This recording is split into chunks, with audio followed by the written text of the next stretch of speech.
The next presenter is from Karolinska Development, the CFO and Investment Director, Per Jansson. Karolinska Development is an investment company with extensive experience in research, development, financing and commercialization of pharmaceutical and medical technology projects focused on investments in innovation life science companies. Wonderful to see you here again, Per. Thank you, Katarina. Hello, everyone. Good afternoon. So, I'm Per Jansson, CFO and Investment Director at Karolinska Development. And I'm here to talk about Karolinska Development and why you might want to invest in life science and perhaps also in Karolinska Development. So I'll leave you to read this very quickly. And then, well, why should you invest in life science? It's really complex, and looking at the markets, I think it's gone down 67% biotech in the last 12 months. It's a bit scary. I think there are 23% of the companies in the US valued below cash. It's a very difficult market to be in. Having said that, if you know how to do this, you can actually have extremely good returns if you pick the right ones. And for instance, just an example, we're lucky enough to sell one of our portfolio companies by the end of last year, Forendo, almost at $1 billion valuation. That's biodollars, so it's a milestone deal, but still, we're really happy about that. So if you do pick the right ones, the upside is enormous. You all know this, but there are also really big risks. And I'll come into a bit how you can actually deal with that. And you need to avoid them because you do mistakes and you have to learn from them and you have to have the right people around you. So it's about controlling risk, basically. Also pick the right ones, of course. And another good idea is to have a diversified portfolio, which also brings down the risk because then you have several bets. And it's difficult to do that if you're a private investor or if you're not a specialized one, being able to have a portfolio. It helps to have experience as well. And people who have actually done investments in these stages understand the science, understand which people to bring in, and also have made all the mistakes earlier, ideally, so that you've learned from them so you don't do them again. So, to give you the background on Karolinska Development, we're an investment company. We're listed on Stockholm Nasdaq mid-cap. We invest in growth stage life science, both private and public. We come out of Karolinska Institute originally, so we're very well connected to Karolinska Hospital and the Karolinska Institute. We've built a very strong relationship there. Having said that, we do work with all the innovation hubs around the Nordics. We have a late-stage, first-in-class portfolio with significant inflection points coming up in the 2 to 4 years from now. We are looking at new investments, and when we go in, we'd like to be able to see an exit within 3 to 4 years. So we try to avoid to stay in for maybe 10 years or more, which is sometimes the case if you go into life science. So we make sure we really get into the phases where there's a possibility to get out within 3 to 4 years. We've done 10 exits or partial exits. We've listed 9 companies in the last 5 years. And we've actually been through kind of a transformational journey here since 5-6 years ago, when Victor is joined, who's here, who was on the panel before. The company kind of transformed from having invested in fairly early stage academic companies, really good ones, some of them, but it was a complicated model, and it shifted into a more pure venture capital type of investment model. So the portfolio has been refined. We now have 10 companies, which we believe very strongly in our portfolio. We've also raised money. In February, we succeeded with a rights issue of almost 400 million. We also sold Forendo, which I mentioned, so we have cash, so we're looking at new investments. We also have, in my mind, a very good team. We've increased the team with 2 new highly skilled persons. And we have a very strong owner in Invox Biopharmaceuticals, who've supported the company for 8 years now in a very good way. So just to look at what has happened these last 5 years. Well, the portfolio value has increased about 6 times. It's now just shy of 1 billion. We have made quite a lot of investments in our portfolio companies. We have invested 380 million ourselves. And with other specialist investors, there's a 3.5 billion has gone into the company in the last 5 years. We've made exits of a bit over 400 million. Among those, you see Forendo here in highlight, but there are quite a few others that's been good exits here. We've listed 9 companies. Recently, just 2 weeks ago, Promimic, a medtech company, which I'm happy to say was fully subscribed, even if in this quite tough market. And our balance sheet is now clean in the sense that there's no debt, which is also a good feeling. We've had quite a lot of debt from the history before, but now all that is gone. So what have we learned after 20 years of life science investments? Well, you need to look at where are the inflection points in value? When is the data coming out? When are the major things happening in the companies that would actually make it possible to sell the company or fund it with new, larger investors coming on board, perhaps international VCs or what have you. So you need to see that that can happen within 3 years, because if not, you will be stuck for a long time and you have to fund the company for a very long time. You need to set the right management in the team. First of all, of course, the founders, and then make sure that the team is complemented if needed. And then you need to bring in the right type of people on the boards. And then when I say the right people, it's exactly the right people who know what needs to be done to make this a successful company in the end. Ideally, it's someone who's already done a similar journey before in the same area. Just an example, Simon Cartmel, who came in as a chairman in OssDesign. He was the CEO of Apatec, who was successfully sold just a few years earlier before he joined us. And he's been into bone implantation for most of his life. And he's really been essential for OssDesign's success. And as I mentioned, you need to make sure you have financing to actually go beyond the next inflection points when you go in. If not, you'll have it in your knees and you have to fund it all yourself. It's also very important to have experience in the investment team, which I mentioned before, with in-depth life science experience. And then you bring in whatever extra expertise you need from the outside. So looking at the team, well, we have Victor here, who's the CEO. He's associate professor earlier at Karolinska in heart surgery, and then joined the dark side investments like 20 years ago, I think it is almost. And he was on SEB Venture Capital, heading up the life science investments there before he joined Karolinska Development. Myself, I've been in venture capital for over 20 years. Hopefully I've done most of the mistakes now, but probably not. Then we have John Öd, who is a doctor by training. He's a researcher, and then he went into the pharma industry. He's been with Shire and AstraZeneca for many years in pharma development. He's deeply knowledgeable in life science. You can bring up any subject and he'll give you a lecture on it. He's amazing in that sense. And he's also an entrepreneur. He's actually CEO for one of our portfolio companies in parallel here, Modus. Johan Dighed, who's he was a senior lawyer at SEB Banking for many years and worked a lot with SEB Venture Capital.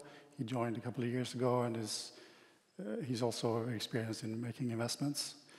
And then we have two new members here, Linda and Michaela, who they've both, Linda has a PhD from Karolinska, and she's been at Boston Consulting Group for many years as a senior consultant and analyst, therefore, in life science.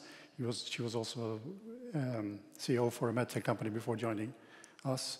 And Michaela, she's been with Boston Consulting Group for 5-6 years, I think, so totally dedicated on life science. Then we have a long list of experts that we bring into the companies and sit on our boards and so on. So it's all about networking, really. Very briefly on some of our investments, I mentioned Forendo. You might have heard about BioArctic, Aktier, which was mentioned earlier by Victor, cancer research company we listed in the US, Xspray.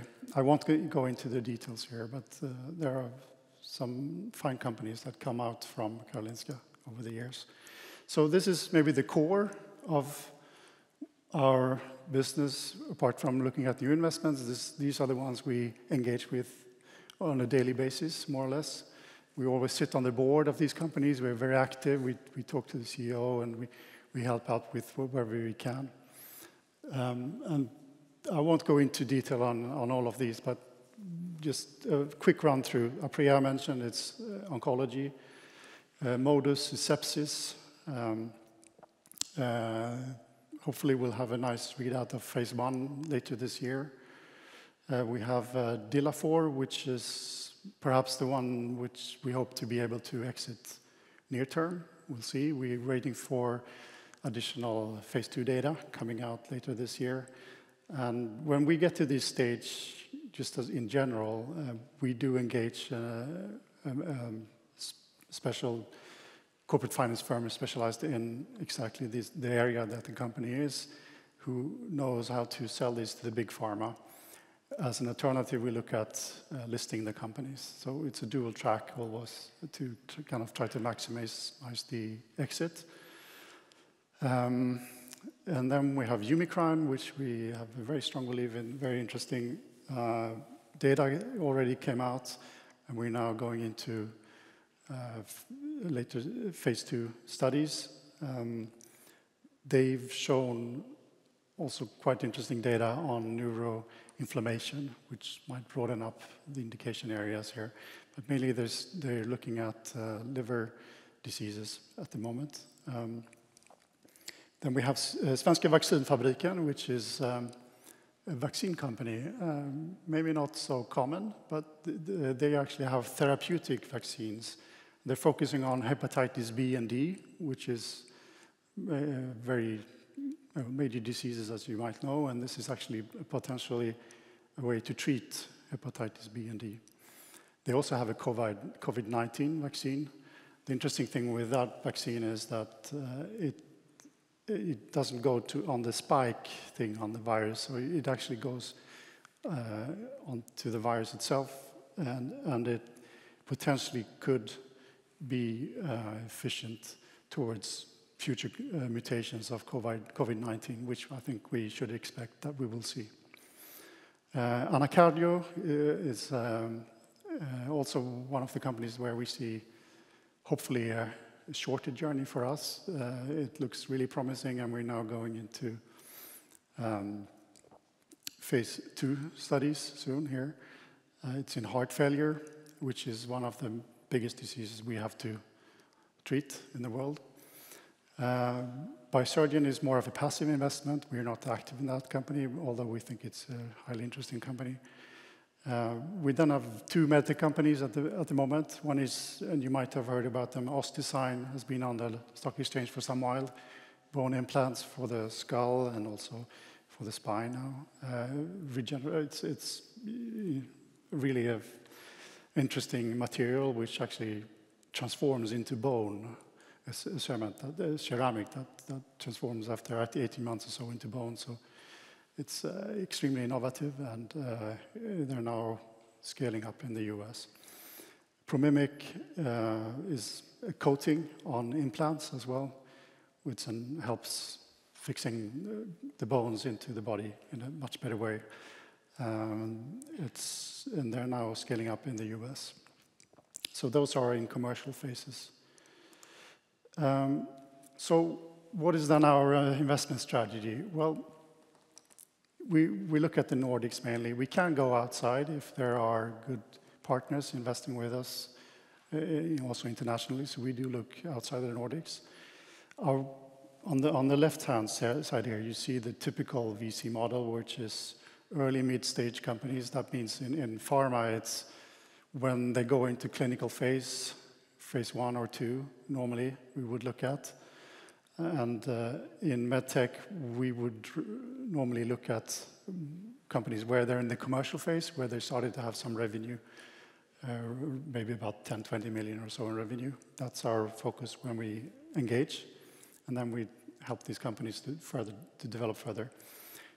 On the right-hand side, it's more an opportunistic strategy we have, where we look at public companies as well. And there are quite a few, as you know, on First North, there are lots of interesting biotech companies, and some of those will and have come into problems with financing, but although they are potentially very interesting. And we look at all of those companies, and we might go into some of those as well. It's not a big difference, really, to be public or non-public today in our mind. We're used to that. So, and we think there will be more and more opportunities in this downturn in the markets now. So venture investment in public equity, VIPE stands for. Crossover is something which is a big thing in the US, not so much here. You do see it. It's more, you go in pre-IPO, and you kind of, as a specialist investor, you validate this company so that they have a better chance of succeeding with the IPO. And then you can come in at a fairly good valuation, and you can get out within maybe 2-3 years from there. So this is where we look at the companies when you think about stage. In area, drug discovery is really the core, where we focus mainly and where we have most of our expertise. But we do look at medtech and digital health. And I myself is more focused on the medtech and the digital health parts. There's a lot of interesting things happening in our area within digital health, since we have a thriving tech community we're fairly advanced in software, as you know, and combining that with healthcare and development and so on, it's really an interesting combination. So we see quite a lot of highly interesting companies there. It's taking some time, but now they mature, so we see that it works. So in summary, we have a diversified portfolio with diversification. Basically, if you invest in Karolinska development, you get into a bunch of companies with an inflection point quite near term in all those companies, most of them within 2 to 4 years. So it's a fairly mature portfolio. We have a very experienced team. We have a lot of exits already as a track record, and we know how to do the exits and to actually negotiate the good deals with the pharma companies. We have quite unique deal sourcing from our connections over the 20 years here, with collaborating with both corporate finance and investors and academia and entrepreneurs and so on. It takes time to build those networks, and so we have several companies every day coming into our deal flow, where we select carefully and finally choose a few, very few ones. Maybe we invest maybe 1 to 4 per year in new companies. That's our strategy. And we have a strong backer in Invox Biopharmaceuticals. So I'm opening up for questions there, maybe.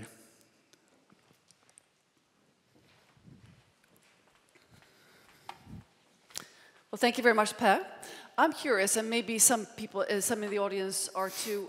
You mentioned exit 3 to 4 years. Mm-hmm. Can you elaborate on why these specific age brackets? Well, it's always a target, and you might not end up there. But when we go in, we want to see that that's possible. And if you invest in a company which is in after phase 1, for instance, and need to do a phase 2A, which is a smaller type of phase 2 development phase, that normally takes 1 to 2 years to accomplish. And if that data looks good, that is often, if the area is interesting enough, the market is big enough, that is when the big pharma will start looking at you and actually might buy you, which we've seen in several of our companies. Sometimes you need to take it a bit further, but ideally we try to sell after phase 2A, you could say. Sometimes it happens even after phase 1, but then we're taking it into phase 1, and if it's a really first-in-class, highly meeting high needs of treatment and big market and all that, you can actually sell them already after phase 1. So that makes it possible to, even in pharma, get out within, well, 3 to 4 years, ideally. In medtech, you need to get in when they're commercial, and then you need to scale them up to 1 to 200 million Swedish or so in revenue. Alongside you build partnerships, and then you might be able to sell it somewhere there. And that normally takes, well, could take a bit more actually, 3 to 5 years, I would say, at least there. Well, thank you for explaining. If you look into a broader perspective of life sciences, what sectors do you think will be booming, let's say within 5 years? Well, as a venture capital investor, you need to see where are the big pharma looking? Where do they think it's interesting to be? So because we need to be able to sell to them. So that kind of governs where we look as well, and we kind of look where might they want to look in the future. So that governs a lot where we look. But in general, I mean, there are some areas which have been hot for a long time and will remain to be hot. Like oncology is still very high up on the agenda. You have neuroinflammation, which is a very tricky area, but high unmet needs medically. But going away from these obvious large indications or areas, myself, I'm looking at digital health, for instance. I think there's so much we can do with the new technologies coming on board, the sequencing we talked about earlier, in diagnostics or companion diagnostics, or also in where you can optimize the patient pathways and the care. Actually, there are so many ways to improve the quality of care and also quality for the patients with the help of tools and artificial intelligence as well. And we see really interesting companies coming out there actually building revenue as well with models that work. Then we get into more tech-like investments with less capital intense and shorter development times as well, which is quite good to combine with what we're doing here. We understand the healthcare systems, and we apply that knowledge to also bringing in other technologies, for instance. Other areas which I think is quite interesting is where there's a big need is on antibiotics, which is a very difficult area. But having said that, when we dig into it, the need is so high. It's one of our biggest challenges with the resistant bacteria in the world. And as you might know, there is a blacklist of the ones that will actually kill more people than in cancer and so on in the coming years. This problem won't go away, and we need to deal with it. And there is willingness from governments and authorities and industry and so on to actually solve this problem. And we see now that the things are falling in place, also in the reimbursement systems and so on, to make it possible to actually make good investments also in antibiotics. Another area tied to that is probiotics, which is it's been around for 10, 15 years, but it's just at the start. And there's so many things we don't really know yet, and finding some new interesting medical treatment things with probiotics, I think is also, it's maybe not the best timing now because things will happen, but it's an area I believe a lot in the future, for instance. Just some examples.